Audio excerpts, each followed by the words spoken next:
dipersembahkan oleh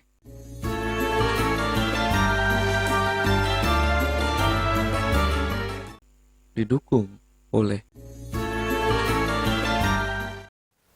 Assalamualaikum warahmatullahi wabarakatuh. Halo teman-teman, balik lagi sama aku Kiki Sakina sebagai pembawa acara pada Ramadan Online ke episode 13 ini. Gimana, sehat gak semuanya? Udah pasti sehat ya, di rumah aja kita harus tetap fokus sama kesehatan. Nah, lanjut aja, seperti biasa konten ini berisi tausiah dan tadarus. Nah, selanjutnya tadarus kali ini akan dibacakan oleh Muhammad Gelbi Bahalwan. Waktu dan tempat kami persilakan. أعوذ بالله من الشيطان الرجيم بسم الله الرحمن الرحيم لله ما في السماوات وما في الأرض وإن تبدوا ما في أنفسكم أو تخفوه يحاسبكم به الله فيغفر لمن يشاء ويعذب من يشاء والله على كل شيء قدير آمن الرسول بما أنزل إليه من ربه والمؤمنون كل آمن بالله وملائكته وكتبه ورسله لا نفرق بين أحد من رسله وقالوا سمعنا وأطعنا غفرانك ربنا وإليك المصير لا يكلف الله نفسا إلا وسعها لها ما كسبت وعليها ما اكتسبت ربنا لا تؤاخذنا إن نسينا أو أخطأنا ربنا ولا تحمل علينا إصرا كما حملته على الذين من قبلنا ربنا ولا تحملنا ما لا طاقة لنا به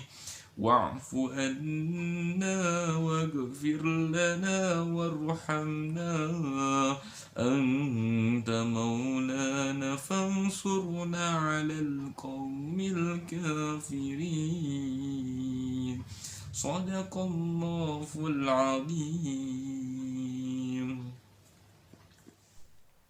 Nah, itu tadi adalah tadarus dari Kak Gelbi. Gimana teman-teman? Keren kan suaranya? Nah, selanjutnya seperti biasa kita akan mendengarkan tausiah yang disampaikan oleh Muhammad Farhan Adam. Yuk, langsung kita simak. Assalamualaikum warahmatullahi wabarakatuh. Alhamdulillah, saya diberikan kesempatan lagi untuk mengisi tausiah pada episode kali ini. Perkenalkan, nama saya Muhammad Farhan Adam. Pada episode sebelumnya, kita belajar tentang orang-orang yang merugi pada saat bulan puasa. Kita ulangi lagi ya, yaitu ada orang yang meninggalkan sholat dan orang yang berbuat maksiat. Karena kita sudah tahu ilmunya itu, maka kita harus terapkan pada saat bulan Ramadan ini. Insya Allah, kalau kita terapkan dan kita niatkan karena ridha Allah, insya Allah mendatangkan pahala. Amin.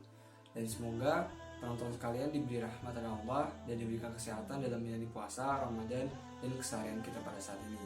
Nah, topik bahas kita kali ini, tausiah kali ini adalah tentang etika dalam berdoa. Karena bagaimanapun kita berdoa pasti ada etikanya untuk memperoleh, untuk dikabulkan dan untuk mustajab doa itu. Karena itu, sebelum saya lanjut pada topik, saya akan menjelaskan tentang kisah sahabat Nabi. Nah, sahabat Nabi yang akan saya ceritakan adalah Sa'ad bin Abi Waqqas. Dia termasuk as-sabiqun al-awwalun, itu orang-orang pertama yang masuk Islam.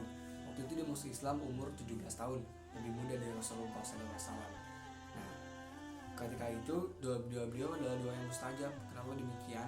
Karena ketika itu Rasulullah telah mendoakan beliau, yaitu ya Allah, tepatkanlah lemparan panahnya dan kabulkanlah doanya.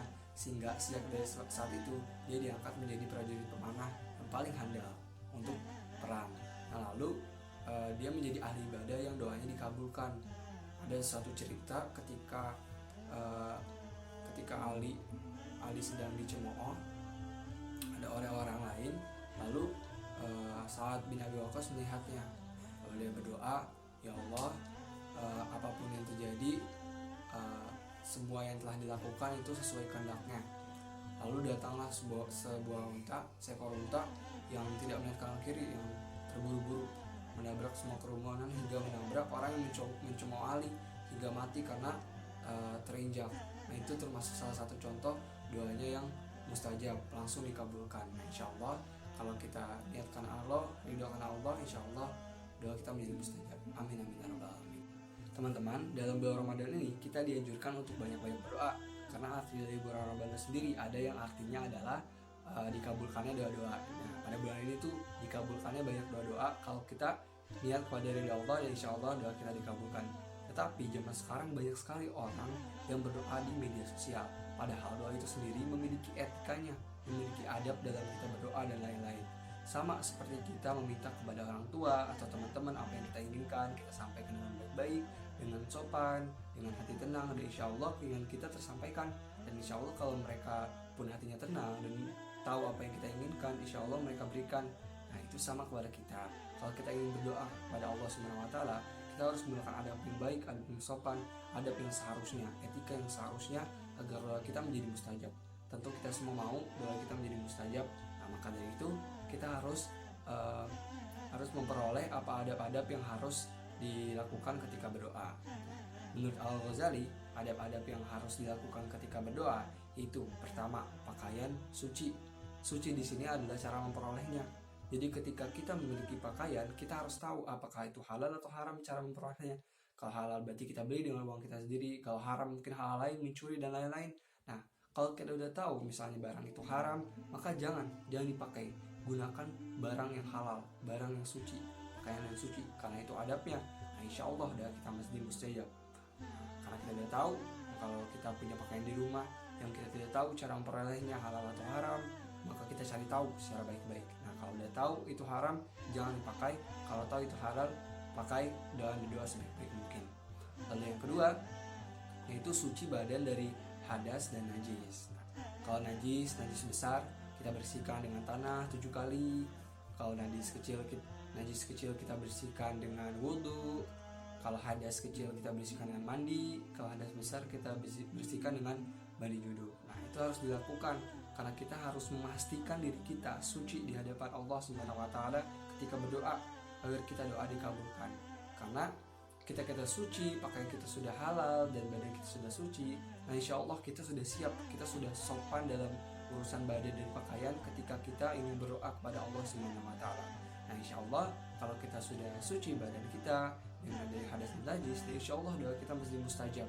Lalu yang selanjutnya, yang ketiga adalah berzikir dengan memuji-muji Allah. Sebelum kita berdoa, kita memuji-muji Allah dengan kalimat-kalimat zikir dan lain-lain. Nah, sama ketika kita ingin meminta kepada teman kita atau kepada orang tua kita, pasti kita menggunakan kata yang sopan, yang pertama-tama dengan memuji-mujinya.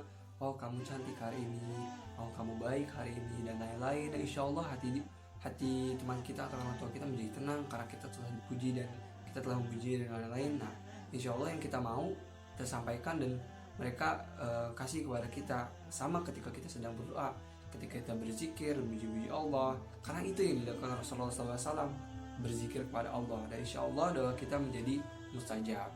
Lalu yang kedua adalah ketika posisi kita ini sedang berdoa adalah ketika duduk di antara dua sujud. Untuk sambil berdiri boleh, sambil kita jongkok boleh, tapi yang sunnah yang dianjurkan adalah ketika sedang duduk dua sujud, posisinya seperti itu. Nah, itu posisi yang paling tepat, posisi yang dicontohkan oleh Rasulullah SAW. Lalu yang ketiga adalah menghadap kiblat. Jadi ketika kita sedang berdoa, kita harus menghadap kiblat. Untuk tidak membelakangi kiblat dan lain-lain boleh, asal dan boleh, tidak ada yang melarang. Tapi itu tidak sesuai dengan adab. Sama ketika kita sedang meminta kepada orang lain, kita tidak menghadap ke mukanya atau ke wajahnya, mungkin orang itu bakal menolak apa yang kita inginkan.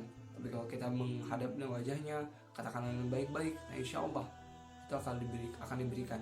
Nah, itu sama ketika kita ingin meminta kepada Allah Subhanahu wa taala. Kita harus menghadap kiblat dan lain-lain. Lalu selanjutnya adabnya adalah angkat kedua tangan. Jadi ketika kita sedang berdoa, kita mengangkat kedua tangan. Begini boleh di bawah, tapi yang dianjurkan adalah begini. Satukan, Bismillahirrahmanirrahim, dan doa dan lain-lain. Nah, insya Allah kalau kita adab itu, insya Allah dikabulkan doanya menjadi mustajab. Amin. Lalu selanjutnya adalah diawali dan ditutup dengan salawat Rasulullah SAW. Nah, ketika itu diawali dan diakhiri dengan salawat Rasul, terus diawali dengan zikir dan lain-lain, itu insya Allah menjadi mustajab. Doa kita menjadi mustajab kalau kita niat kepada untuk ridha Allah Subhanahu wa taala. Lalu yang terakhir adalah mendoakan orang yang berjasa. Contohnya adalah mendoakan orang tua, karena orang yang berjasa itu adalah orang yang telah mempengaruhi hidup kita. Berarti kita harus berdoa mendahulukan doa tersebut pada orang-orang yang berjasa. Itu demikian adab-adab atau etika ketika ada sedang berdoa menurut Al-Ghazali. Kita review kembali ya. Yang pertama, pakaian suci. Yang kedua, badan suci dari najis dan hadas. Yang ketiga, berzikir. Yang keempat, duduk di antara sujud posisinya. Terus yang kelima ada menghadap kiblat. Keenam ada mengangkat tangan.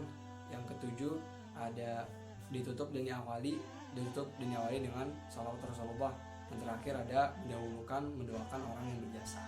Nah, karena kita sudah tahu adab-adab tersebut, etika tersebut, maka ilmu ini kita aplikasikan dalam dunia. Kita dalam berdoa dan lain-lain kita aplikasikan. Karena insya Allah kalau kita niat kepada Allah, kita udah beradab, tidak beretika dalam berdoa, insya Allah doa kita menjadi mustajab. Kalau kita niat kepada Allah, ridha Allah. Amin amin ya rabbal alamin. Nah, demikian itu yang bisa saya sampaikan. Kurang lebihnya mohon maaf. Semoga bermanfaat. Wabillahi taufiq wal hidayah. Wassalamualaikum warahmatullahi wabarakatuh.